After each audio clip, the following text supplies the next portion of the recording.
दोस्तों, आपको पता ही होगा कि बहुत सारे लोग ऐसे होते हैं जो कि मौन रहना पसंद नहीं करते हैं और आज के समय में जो मौन रहता है उसी को लोग सुनना पसंद करते हैं। यानी कोई बड़बड़ व्यक्ति है, उसको कोई भी सुनना पसंद नहीं करता है। एक ऐसी कहानी, एक व्यक्ति कोई जिज्ञासु एक दिन आया। उसका नाम मौलुक पुत्र था। एक बड़ा ब्राह्मण विद्वान 500 शिष्यों के साथ बुद्ध के पास आया था। निश्चित ही उसके पास बहुत सारे प्रश्न थे। एक बड़े विद्वान के पास ढेर सारे प्रश्न होते ही हैं, समस्याएं ही समस्याएं। बुद्ध ने उसके चेहरे की तरफ देखा और कहा, मौलुक पुत्र, एक शर्त है। यदि तुम शर्त पूरी करो, केवल तभी मैं उत्तर दे सकता हूँ। मैं तुम्हारे सिर में बनबनाते प्रश्नों को देख सकता हूँ। 1 वर्ष तक प्रतीक्षा करो, ध्यान करो, मौन रहो। जब तुम्हारे भीतर का शोरगुल समाप्त हो जाए, जब तुम्हारी भी की बातचीत रुक जाए, तब तुम कुछ भी पूछना और मैं उत्तर दूंगा। यह मैं वचन देता हूँ आपको। मौलुक पुत्र कुछ चिंतित हुआ। 1 वर्ष केवल मौन रहना और तब यह व्यक्ति उत्तर देगा, और कौन जाने कि वे उत्तर सही भी हैं या नहीं है। उनके मन में सवाल था। ये तो हो सकता है 1 वर्ष बिल्कुल ही बेकार जाएगा। इसके उत्तर बिल्कुल व्यर्थ भी हो सकते हैं। क्या करना चाहिए, उनके दिमाग में ये भी सवाल था। वह दुविधा में पड़ गया। वह थोड़ा झिझक भी रहा था ऐसी शर्त मानने में। इसमें खतरा था। और तभी बुद्ध का एक दूसरा शिष्य सारिपुत्र जोर से हंसने लगा। वह वहीं पास में ही बैठा था, एकदम खिलखिलाकर हंसने लगा। मौलुक पुत्र और भी परेशान हो गया। उसने कहा, बात क्या है, तुम हंस क्यों रहे हो? क्योंकि उसे बुरा लग गया था।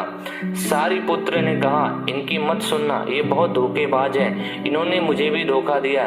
जब मैं आया था तो तुम्हारे न केवल 500 शिष्य हैं, मेरे पास 5000 थे।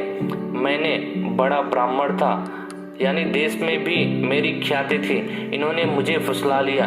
इन्होंने कहा, साल भर प्रतीक्षा करो, मौन रहो, ध्यान करो और फिर पूछना और मैं उत्तर दूंगा। और साल भर बाद कोई प्रश्न ही नहीं बचा तो मैंने कभी कुछ पूछा ही नहीं और इन्होंने कोई उत्तर भी नहीं दिया। यदि तुम पूछना चाहते हो तो अभी पूछ लो। मैं इसी चक्कर में पड़ गया, मुझे इसी तरह इन्होंने धोखा दिया।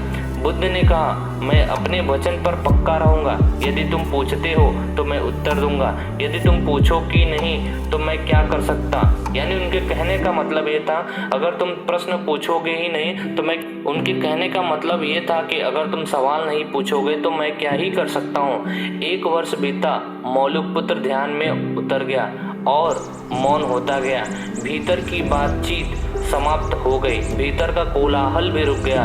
वह बिल्कुल भूल गया कि कब 1 वर्ष बीत गया। कोई फिक्र करता है जब प्रश्न ही नहीं तो कौन उत्तरों की फिक्र करता है। एक दिन अचानक बुद्ध ने पूछा, यह 1 वर्ष का अंतिम दिन है। इसी दिन तुम 1 वर्ष पहले यहाँ आए थे और मैंने तुम्हें वचन दिया था कि 1 वर्ष बाद तुम जो पूछोगे मैं उत्तर दूंगा। मैं उत्तर देने को तैयार हूँ, अब तुम प्रश्न पूछो। मौलुक पुत्र हंसने लगा और उसने कहा, आपने मुझे भी धोखा दिया। वह सारिपुत्र ठीक कहता था। अब कोई प्रश्न ही पूछने के लिए नहीं रहा तो मैं क्या पूछूं? मेरे पास पूछने के लिए कुछ भी नहीं है।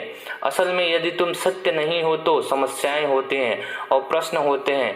वे तुम्हारे झूठ से पैदा होते हैं, तुम्हारे स्वप्न, तुम्हारी नींद से वे पैदा होते हैं। जब तुम सत्य, प्रामाणिक, मौन, समग्र होते हो तो वो तिरोहित हो जाते हैं।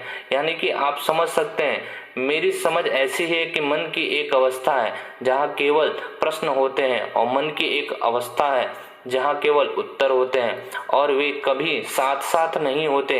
यदि तुम अभी भी पूछ रहे हो तो तुम उत्तर नहीं ग्रहण कर सकते। मैं उत्तर दे सकता हूँ लेकिन तुम उसे ले नहीं सकते।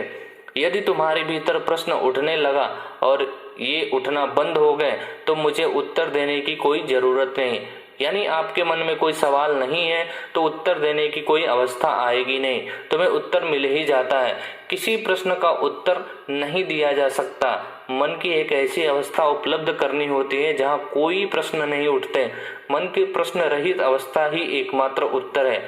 यदि तुम ध्यान की पूरी प्रक्रिया, प्रश्नों को गिरा देना, भीतर चलती बातचीत को गिरा देना, जब भीतर की बातचीत रुक जाती है तो ऐसा असीम मौन छा जाता है।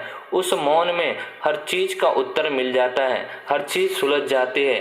शाब्दिक रूप से नहीं, अस्तित्वगत रूप में सुलझ जाती है।